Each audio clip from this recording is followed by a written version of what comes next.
Today I'm going to show you microgreens and sprouting. What's the difference, and a little bit about my setup and setups that you can do that you probably have all the equipment at home. The only thing you're missing is the actual seeds.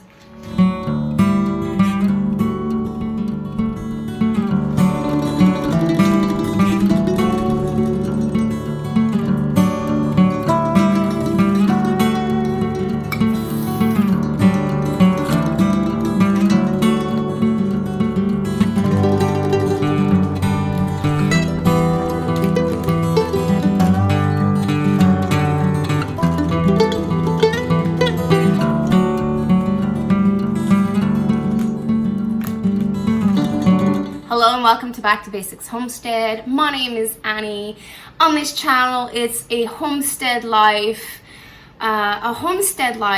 Lifestyle is, it's like a survival lifestyle. Like, you learn new skills, you preserve your own food, you grow food, you source out bulk food, and you transform it and preserve it for colder months. So those types of subject is stuff that I will have on this channel. So if this lifestyle interests you, just make sure to subscribe and hit the notification bell. It's when you hit that bell, you're gonna get a message when I publish a new video or when I go live. So, sprouting seeds and microgreens. The difference between the two of them is the way that you start them.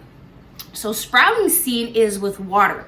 I use a 1 quart mason jar, and I got these lids off of Amazon, but there's so many different ones.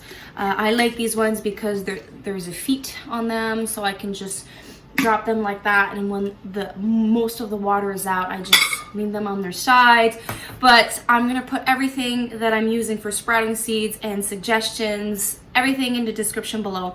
And the second way is microgreens. Microgreens is with soil. You would need a certain type of container or tray to make it work. I will be showing you how I do it with mushroom crates.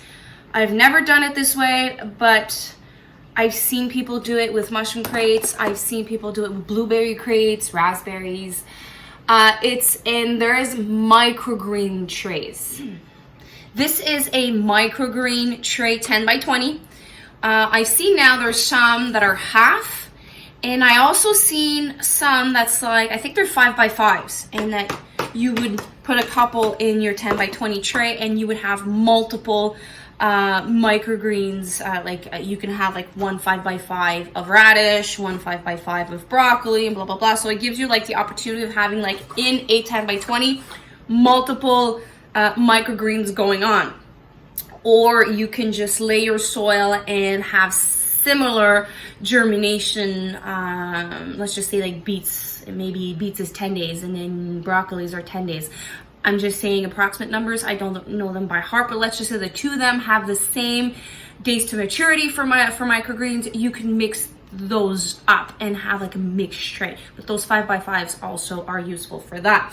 So you would have, mine are outside in the shed frozen, so I took the two I had inside. So you would have, to have a complete station, you have one with holes, and in the bottom you have one that has no holes. And it's better to use a third tray to put on top. So you would put your soil in here, you would surface sow your microgreens on this one, and then you would put a third tray on top and a little bit of weight in this one, and you would have a microgreen set.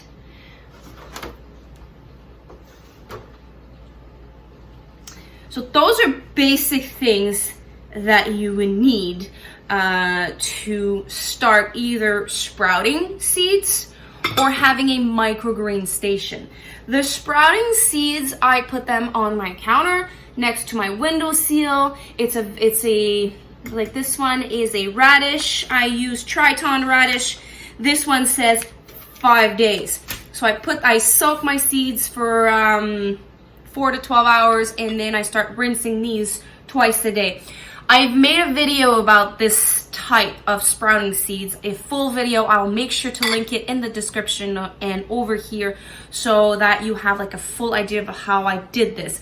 But you soak them, rinse them twice a day, and within 5 days you have sprouting seeds. And once that process is done, I put them in an airtight container. I rinse them and then I put them in the fridge.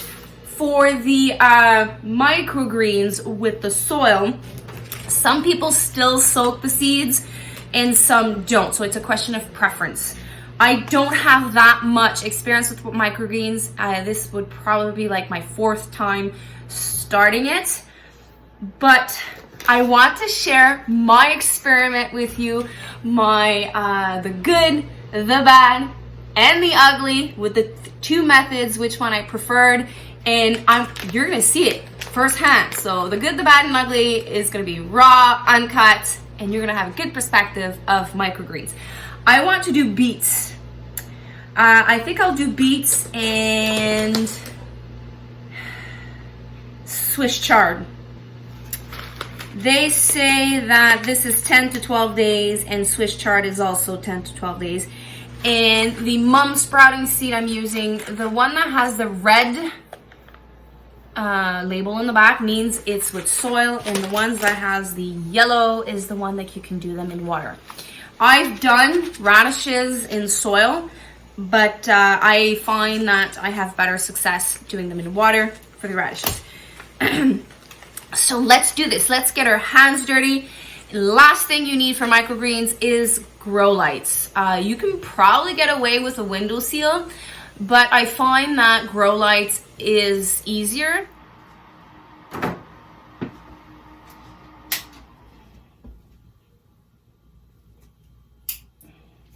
I always close my lights when I am near my setup because from what I read, it's dangerous for the eyes and not fun for you guys to watch purple and white lights. Okay, let's do this.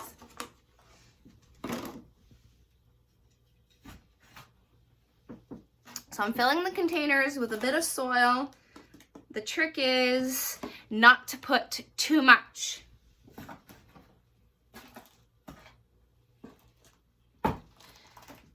So if I compare,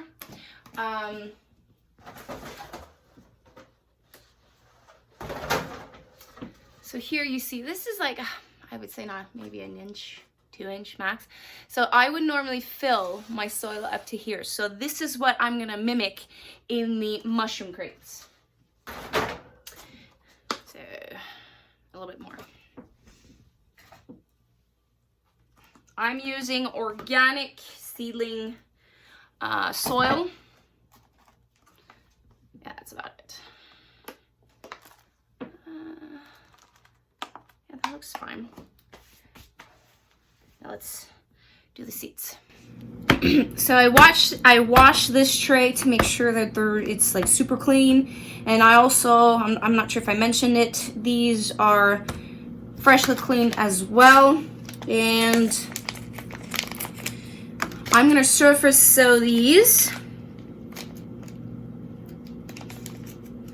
I'm gonna start with Swiss chard.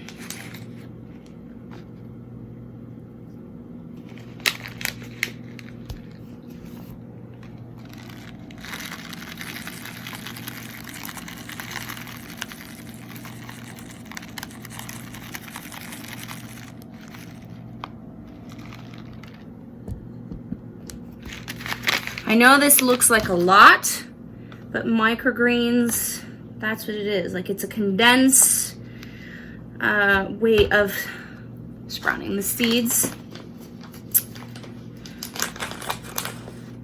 And I just tuck them to make sure that they're touching the soil. I'm gonna do the same thing with the beets.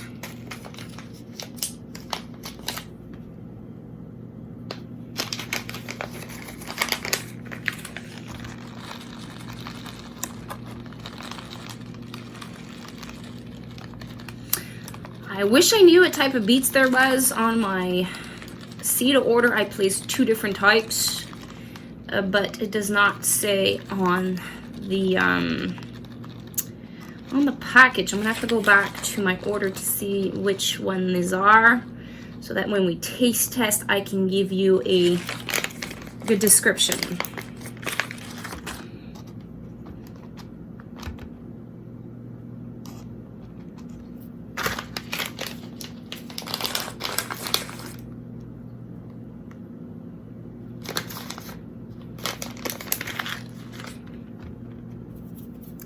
Last step is to water them.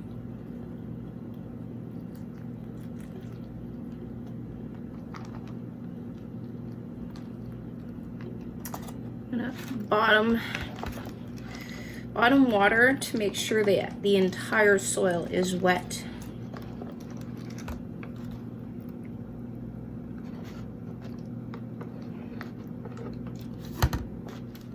And I'm gonna add 1 exactly like I would do my microgreens. I'm gonna add the weights of 2 little mason jars.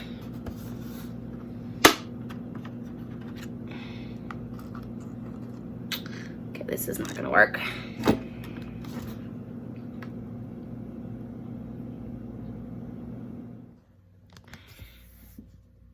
Okay, so the first experiment is up under the grow lights with my heat mats. I use heat mats because you have a better chance at germination. It's not a necessity, but since I'm using a dense quantity of seeds, I want to make sure that I have the best chance to have like a full container. The last one I'm doing is a purple kohlrabi. This is a smaller seed, and I am trying to mimic a 10 by 10. We'll see what that does,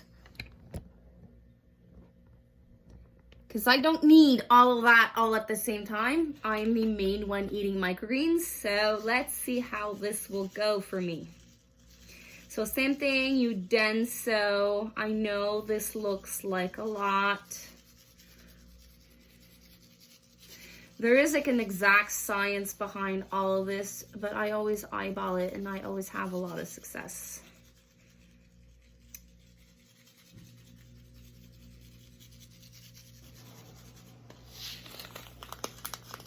Same thing, you press. I have to be careful since I'm mimicking a 10 by 10, but. And the reason why you're using a weight is to have like a perfect microgreen sprouting going on. But we're not pros. I'm just a homesteader trying to grow food for my family. So obviously I do have kinks here and there. I try to make my soil as level as possible.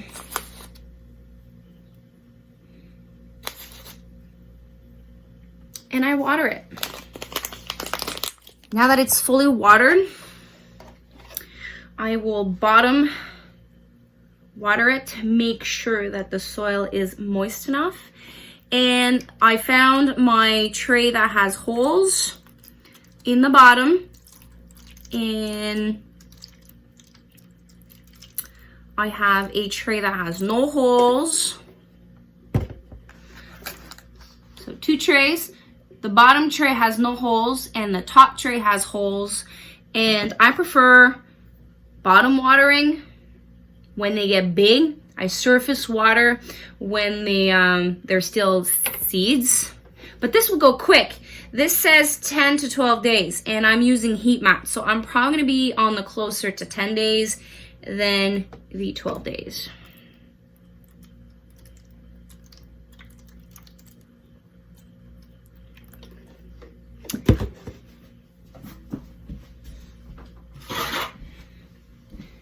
And I'll be using another tray to put on top, and I'm going to be putting mason jars or some type of weights that I find. I usually have like a 2x3 or a 2x4 laying around the house since we're always in renovations.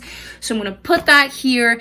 And the weight, like I said, it just makes a more even end product, but it's not a necessity. But I wanna show you the setup that I use. They're now in their final place under heat mats.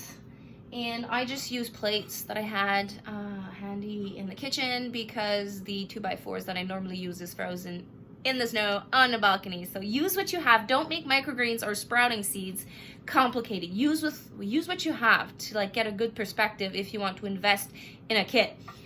So they will be, I think it takes like a couple of days for them to germinate. As soon as I see germination from the seeds, you remove the weight and you remove the top tray, same thing with that one, and you just expose them to your grow lights. I will make sure to film every couple of days to give you a good perspective of what's going on. If there's a problem, I will make sure to include what I did to make the changes. But the only problem I had since ever I've done microgreens is not sowing dense enough, and some places I like have little holes. But that's not really a problem because like you're still getting food from this experiment. See you in a couple of days.